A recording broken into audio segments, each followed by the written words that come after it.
সুপ্রিয় শিক্ষার্থী বন্ধুরা, তোমরা হয়তো ভালো আছো। আমি আল্লাহর রহমতে ভালো আছি। আমি শাহনাজ পারভীন, সহকারী শিক্ষক, মালদা বহুমুখী মাধ্যমিক বিদ্যালয় প্রস্তাবিত শেখ মুখররহমান বহুমুখী মাধ্যমিক বিদ্যালয়ের পক্ষ থেকে তোমাদের শুভেচ্ছা জানাচ্ছি। আজ আমি আলোচনা করব অষ্টম শ্রেণীর বাংলা প্রথম পত্রের একটি কবিতা নিয়ে। কবি কাজী নজরুল ইসলামের লেখা নারী কবিতাটি সম্পর্কে আমি তোমাদের পড়াবো। তোমরা একটু বোর্ড খেয়াল করলে মোটামুটি ধারণা লাভ করতে পারবে। একটু কষ্ট করে খাতা কলম নিয়ে বসো। আমি আজকে আলোচনা করব কাজী নজরুল ইসলামের লেখা নারী কবিতাটি।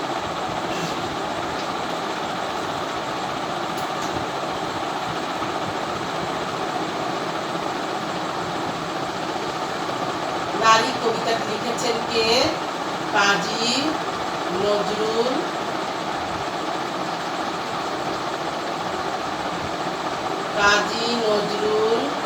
ইসলাম। আমরা এই কাজী নজরুল ইসলাম যে একজন বিদ্রোহী কবি ছিলেন, এই কবি পরিচিতি সম্পর্কে আমরা জানব। কবি কাজী নজরুল ইসলামের জন্ম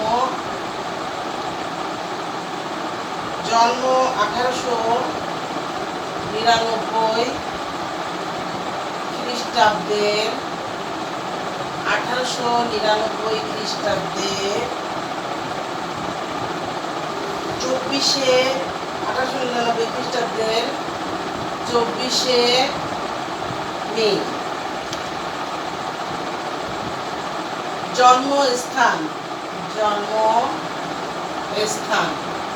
জন্মস্থান কোথায়? বর্ধমান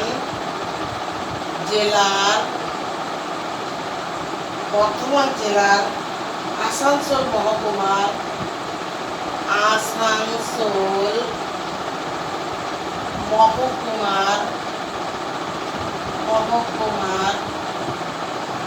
আসানসোল মহকুমার চুরুলিয়া গ্রামে।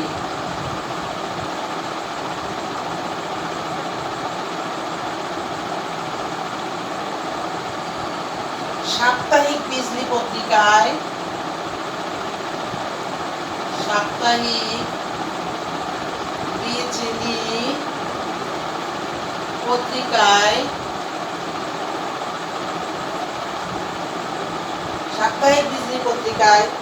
তার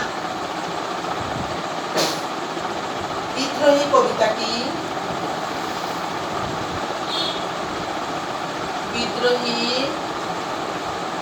কবিতাটি প্রকাশিত হয়।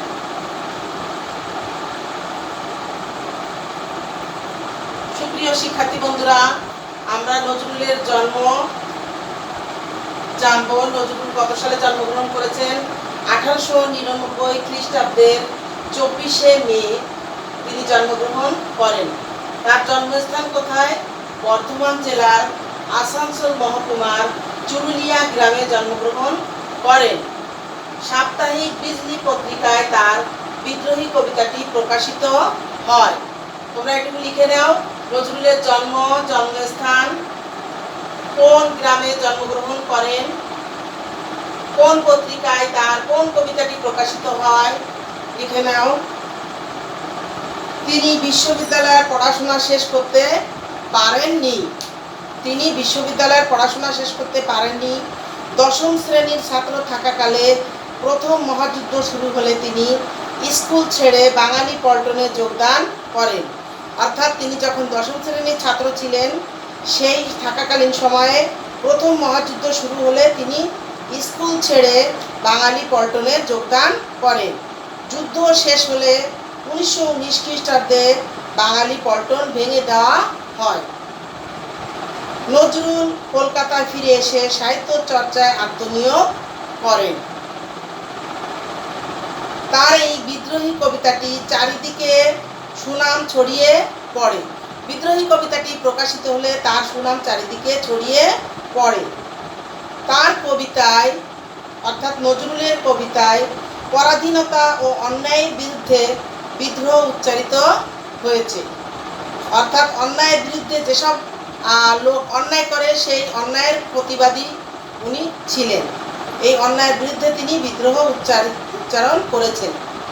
অবিচার ও শোষণের বিরুদ্ধে তিনি প্রবল প্রতিবাদ করেন। এজন্য তাকে বিদ্রোহী কবি বলা হয়। তাহলে নজরুলকে কেন বিদ্রোহী কবি বলা হয়? যে নজরুলের কবিতায় পরাধীনতা ও অন্যায়ের বিরুদ্ধে বিদ্রোহ উচ্চারিত হয়। অবিচার ও শোষণের বিরুদ্ধে তিনি প্রবল প্রতিবাদ করেন। এজন্য তাকে বিদ্রোহী কবি বলা হয়। তার রচনাবলী অসাম্প্রদায়িক চেতনার এক উজ্জ্বল দৃষ্টান্ত। অর্থাৎ তিনি কোনো সাম্প্রদায়িকতা মেনে চলেন না। অসাম্প্রদায়িক চেতনার এক উজ্জ্বল দৃষ্টান্ত। কবিতা, সঙ্গীত, উপন্যাস, নাটক, প্রবন্ধ ও গল্প সাহিত্যের সকল শাখায় আমরা তার প্রতিভার উজ্জ্বল পরিচয় পেয়ে থাকি। অর্থাৎ তিনি কবিতা, সঙ্গীত, উপন্যাস, নাটক, প্রবন্ধ ও গল্প তিনি অনেক লিখেছেন। সাহিত্যের সকল শাখায় আমরা তার প্রতিভার উজ্জ্বল পরিচয় পেয়ে থাকি। তিনি সাম্যবাদী চেতনাভিত্তিক কবিতা, শ্যামা সঙ্গীত, ইসলামী গান ও গজল লিখে প্রশংসা অর্জন করেন বা প্রশংসা পেয়েছেন। তিনি আরবি ফার্সি শব্দের ব্যবহারে কুশলতা দেখিয়েছেন। কিসে কুশলতা দেখিয়েছেন? আরবি ফার্সি শব্দের ব্যবহারে। আরবি ফার্সি শব্দের ব্যবহারে তিনি কুশলতা দেখিয়েছেন।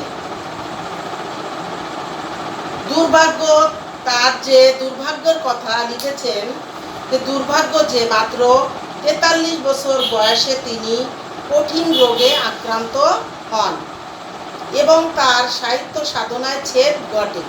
তখন তিনি সাহিত্য সাধনা ঠিকমতো করতে পারেননি, কেননা 43 বছর বয়সে তিনি কঠিন একটি রোগে আক্রান্ত হন। বাংলাদেশের স্বাধীনতার পর 1972 সালে কবিকে সপরিবারে ঢাকায় আনা হয়। তাহলে কখন ঢাকায় আনা হয়? বাংলাদেশের স্বাধীনতার পর, অর্থাৎ 1971 সালে স্বাধীনতা হয়। 1972 সালে কবি নজরুলকে তার পরিবারের সবাইকে নিয়ে ঢাকায় আনা হয়। 1974 সালে তিনি ঢাকা বিশ্ববিদ্যালয় থেকে ডিলিট উপাধি লাভ করেন।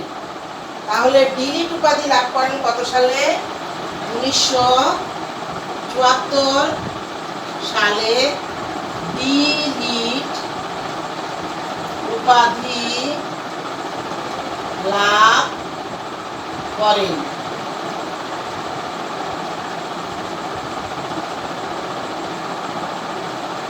ডিলিট উপাধি লাভ করেন কত সালে?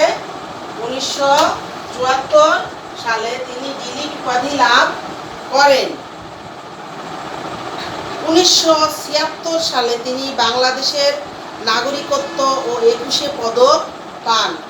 কত সালে? 1976 সালে।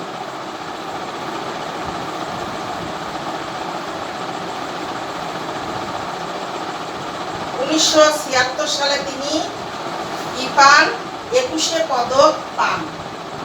1976 সালে তিনি 21 পদক পান এবং তিনি বাংলাদেশের নাগরিকত্ব অর্জন করেন। তিনি আমাদের জাতীয় কবি। আমরা সবাই জানি যে নজরুল আমাদের একজন জাতীয় কবি। তার বিখ্যাত গ্রন্থগুলোর মধ্যে রয়েছে তার বিখ্যাত কাব্যগ্রন্থ। বিখ্যাত কাব্যগ্রন্থ হচ্ছে, তার বিখ্যাত কাব্যগ্রন্থ কি? অগ্নিবীণা। অগ্নিবীণা, বিষের বাঁশি। অগ্নিবীণা, বিষের বাঁশি, সাম্যবাদী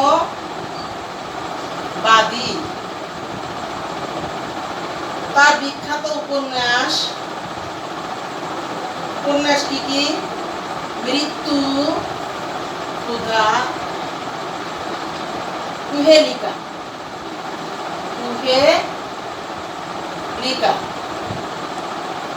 তার গল্প গ্রন্থ কি? বিখ্যাত গল্প বিখ্যাত গল্প গ্রন্থগুলোর মধ্যে কি কি? ব্যথার দান, রিক্তের বেদন।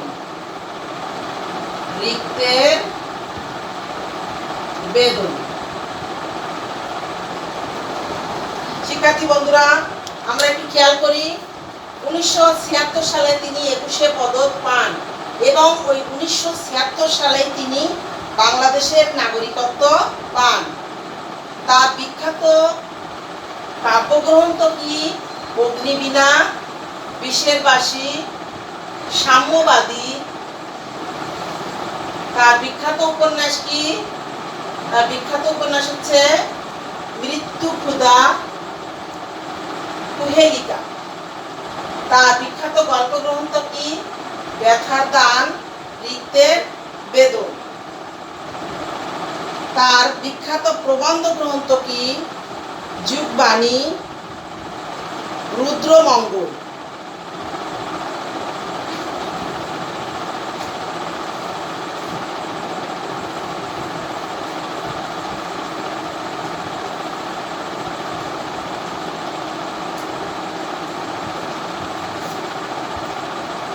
বিখ্যাত প্রবন্ধ গ্রন্থ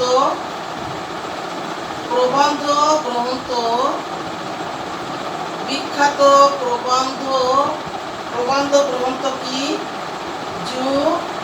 যুগবাণী। আর তার বিখ্যাত নাটক কি? বিখ্যাত নাটক হচ্ছে আলেয়া এবং মধুমালা। কবি মৃত্যুবরণ করেন কত সালে? 1976 খ্রিস্টাব্দের 29শে আগস্ট তিনি মৃত্যুবরণ করেন। কোথায়? ঢাকায়। তাহলে তার প্রবন্ধ গ্রন্থ কি? তার বিখ্যাত প্রবন্ধ গ্রন্থ হচ্ছে যুগবাণী। তার বিখ্যাত নাটক কি? আলেয়া, মধুমালা ইত্যাদি। তিনি কত সালে মৃত্যুবরণ করেন? 1976 খ্রিস্টাব্দের 29শে আগস্ট। কোথায় মৃত্যুবরণ করেন? ঢাকা। আমরা কবি কাজী নজরুল ইসলামের কবি পরিচিতি সম্পর্কে মোটামুটি ধারণা পেয়ে গেলাম। আমরা এই কবিতাটির যদি পাঠ পরিচিতি সম্পর্কে ধারণা নিই তাহলে কবিতাটি আমাদের কাছে স্পষ্ট হয়ে ধরা দিবে। তোমরা খেয়াল করো, এই কবিতাটি আমি তোমাদের সারাংশটা পড়ে শোনাচ্ছি। নারীর কবিতাটি কবি কাজী নজরুল ইসলামের সাম্যবাদী কাব্যগ্রন্থ থেকে সংকলিত হয়েছে। তাহলে এই কবিতাটি কবি নজরুলের কোন কবিতা থেকে? সাম্যবাদী কাব্যগ্রন্থ থেকে সংকলিত হয়েছে। সাম্যবাদী কবি নরনারী উভয়কে মানুষ হিসেবে দেখেছেন। তিনি জগতে নর ও নারীর সাম্য ও সমান অধিকারে আস্থাবান। তিনি জগতে কি? নরনারীর সাম্য বা সমান অধিকারে আস্থাবান। তার মতে পৃথিবীতে মানব সভ্যতা নির্মাণে নারী ও পুরুষের অবদান সমান, কিন্তু ইতিহাসে পুরুষের অবদান যতটা লেখা হয়েছে নারীর অবদান ততটা লেখা হয়নি। কিন্তু এখন দিন এসেছে সম অধিকারের, তাই নারীর উপর নির্যাতন চলবে না, তার অধিকারকে ক্ষুণ্ণ করা চলবে না। নারী পুরুষ সবাইকে সুন্দর ও উজ্জ্বল ভবিষ্যৎ রচনা করতে হবে সম্মিলিতভাবে।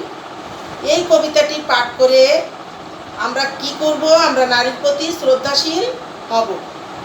মানব সভ্যতায় নারীর অবদান যে পুরুষের চেয়ে কম নয় তা জেনে নারীর অধিকারের প্রতি আমরা সচেতন হব। আমি নারী কবিতাটি তোমাদের পড়ে শোনাচ্ছি। আমার চোখে, অর্থাৎ কবি বলছেন, কবির চোখে এই যে গাই সাম্যের গান, হ্যাঁ, সাম্য মানে কি? একতা। এই একতা বা সাম্যের গান গায়। আমার চোখে পুরুষ রমণী কোনো ভেদাভেদ নাই। বিশ্বের যা কিছু মহান সৃষ্টি চিরকল্যাণকর, অর্ধেক তার করিয়াছে নারী, অর্ধেক তার নর। অর্থাৎ পৃথিবীতে যা কিছু মহান কল্যাণকর যা সৃষ্টি হয়েছে, অর্ধেক কে তৈরি করেছে? অর্ধেক নারী সৃষ্টি করেছে, আর অর্ধেক তার নর। বিশ্বে যা কিছু এলো, পাপ তাপ বেদনা অশ্রু বাড়ি, হ্যাঁ, যত পাপ তাপ বেদনা বা চোখের জল এসেছে, অর্ধেক তার আনিয়াছে নর, অর্ধেক তার নারী। জগতের যত বড় বড় জয়, বড় বড় অভিযান, মাতা ভগ্নী অর্থাৎ মা বোন ও বধূদের ত্যাগে হইয়াছে মহীয়ান। কোন রণে কত খুন দিল নর, লেখা আছে ইতিহাসে, কত নারী দিল স্মৃতির সিঁদুর, লেখা নাই তার পাশে। অর্থাৎ যুদ্ধে কত রণে কতজন খুন হলো, কত নর খুন হয়েছে, তা ইতিহাসে লেখা আছে, যেসব পুরুষরা খুন হয়েছে। কিন্তু কত নারী যে শীতের সিঁদুর দিল তা লেখা নাই। কত মাতা দিল হৃদয় উপাড়ি, কত বোন দিল সেবা, বীরের স্মৃতি স্তম্ভের গায়ে লিখিয়া রেখেছে কেবা। কত মা যে তার হৃদয় উপড়ি করে দিল, কত বোন যে সেবা করলো, বীরের স্মৃতি স্তম্ভের গায়ে লিখিয়া রেখেছে কেবা। কেউ লিখে রাখেনি বীরের স্মৃতি স্তম্ভের গায়ে, ওসব কথা কেউ লিখে রাখেনি। কোনো কালে একা হয়নি কো জয়ী, পুরুষের তরবারি প্রেরণা দিয়েছে শক্তি দিয়েছে বিজয় লক্ষ্মী নারী। অর্থাৎ বিজয় লক্ষ্মী নারীকে এখানে জয়ের নিয়ন্তা দেবী হিসেবে নারীকে কল্পনা করা হয়েছে। সে যুগ হয়েছে বাসি, যে যুগে পুরুষ দাস ছিল নাকো, নারীরা আছিল দাসী। বেদনার যুগ, মানুষের যুগ, সাম্যের যুগ আজি, কেহ রইবে না বন্দি কাহারও, উঠিছে ডঙ্কা বাজি। নর যদি রাখে নারীরে বন্দি, তবে এর পর যুগে আপনারই রচা মানে কি? রচনা করা হয়েছে এমন, আপনারই রচা ওই কারাগারে পুরুষ মরিবে ভুগে। এখানে উঠিছে ডঙ্কা বাজি মানে, ডঙ্কা মানে জয় ঢাক বেজে উঠেছে। যুগের ধর্ম এই, পীড়ন করিলে সে পীড়ন এসে পীড়া দেবে তোমাকেই। অর্থাৎ কাউকে যদি পীড়া দেওয়া হয়, ঠিক সেই পীড়ন এসে পীড়া দেবে ঠিক তোমাকেই। আমরা নারী কবিতাটি পড়লাম। এই কবিতার ভিতরে ছোট ছোট শব্দার্থ রয়েছে, আমরা শব্দার্থগুলি সম্পর্কে একটু শিখব। সাম্য মানে আমরা জানি সমতা, সাম্য অর্থাৎ সমতা। মহীয়ান অর্থ সুমহান, মহীয়ান অর্থ সুমহান। রণ অর্থ কি? রণ অর্থ যুদ্ধ। ডঙ্কা অর্থ জয় ঢাক, ডঙ্কা অর্থ জয় ঢাক। পীড়া অর্থ যন্ত্রণা, পীড়া অর্থ কি? কষ্ট বা যন্ত্রণা। ঠিক আছে বন্ধুরা, আমরা শব্দার্থগুলো শিখবো। খেয়াল করো, সাম্য অর্থ কি? সাম্য অর্থ সমতা, মহীয়ান অর্থ সুমহান, রণ অর্থ যুদ্ধ, তোমরা লিখে নাও। ডঙ্কা অর্থ জয় ঢাক, পীড়া অর্থ কষ্ট। আমরা এই নারী কবিতাটি শিখেছি।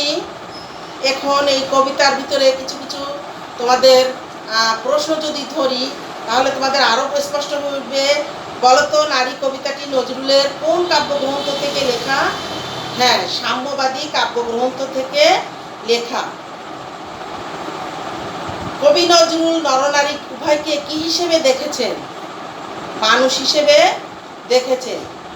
পুরুষদের বিজয়ের পেছনে কাদের প্রেরণা ছিল? হ্যাঁ, নারীদের প্রেরণা ছিল। বিদ্রোহী কবিতাটি কোন পত্রিকায় প্রকাশিত হয়? সাপ্তাহিক বিজলি পত্রিকায় প্রকাশিত হয়। এই কবিতায় বিজয়লক্ষ্মী কাকে বলা হয়েছে? হ্যাঁ, কবিতায় বিজয়লক্ষ্মী নারীকে বলা হয়েছে। কবি নজরুলকে কোথায় সমাহিত করা হয়? ঢাকা বিশ্ববিদ্যালয়ের কেন্দ্রীয় মসজিদের পাশে। পীড়ন করিলে সে পীড়ন এসে কি দেবে?